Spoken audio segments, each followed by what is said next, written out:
Bueno, profesor, en el día de hoy nuestro grupo va a hacer el video sobre el laboratorio 3, componentes electromagnéticos.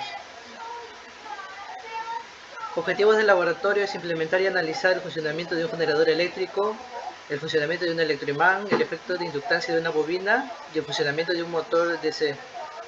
¿Qué tal, profesor? La explicación sobre la primera parte de este laboratorio es a partir del magnetismo. ¿Cómo logramos esto?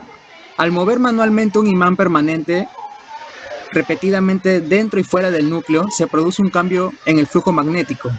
A través de las espiras de la bobina, este cambio induce una fuerza electromotriz, que es el voltaje. En los extremos del cable, lo que genera una corriente eléctrica alterna que puede encender un foco LED, el que está colocado ahí.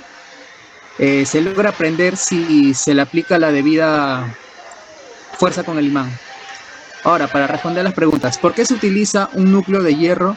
¿Por qué al utilizar un núcleo de hierro se logra mejorar el resultado? El núcleo de hierro mejora significativamente el resultado porque el hierro es un material ferromagnético que concentra y amplifica el campo magnético creando por el imán. ¿Qué tipo de energía eléctrica se generó?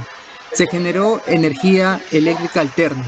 Esto ocurre porque al mover el imán permanente hacia adelante y hacia atrás, a través del núcleo, el flujo magnético que atraviesa la bobina cambia de dirección y magnitud continuamente, induciendo una corriente que invierte su polaridad periódicamente, característica fundamental de la energía alterna.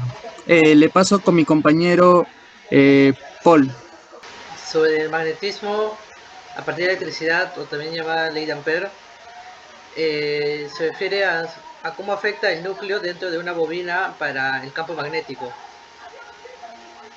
En este caso pusimos diferentes materiales para la bobina, que eran cobre, hierro y aire. O sea, no pusimos nada dentro de la bobina y probamos usando un tornillo para la fuerza magnética.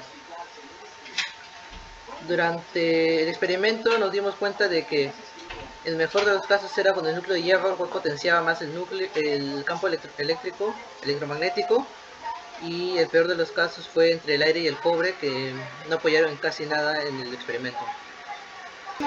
Buenas noches, profesor. Voy a hablar sobre el motor D, como también llamado ley de Lorentz, donde en el laboratorio encontramos que el rotor tenía de 24 delgas y también la bobina tenía 12 bobinas.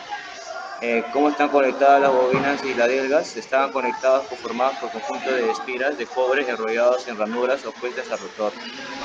Como también tenemos una justificación al giro del motor utilizando la ecuación de ley de Lorentz, donde encontramos que al estar un campo magnético sufre una fuerza de Lorentz que actúa de lados opuestos, que la bobina hace generar un par de torsión que hace producir un giro.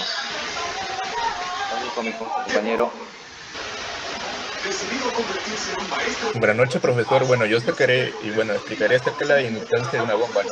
En este caso hicimos dos mediciones, lo cual es en off y en off. Y bueno, la pregunta correspondiente es, ¿cuánto es el voltaje cuando el interruptor está en off? Nos marcó 0.72 voltios. La pregunta sería ¿por qué, no?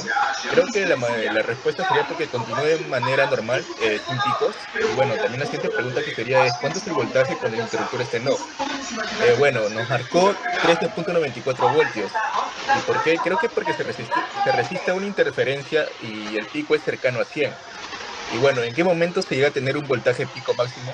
Cuando este voltaje pico se llega, en el momento en que abrimos el circuito de pico, llega aproximadamente entre 100 voltios, o en este caso nos marcó 94.2 voltios, ¿no? Eso sería todo, profesor, y nada, buenas noches.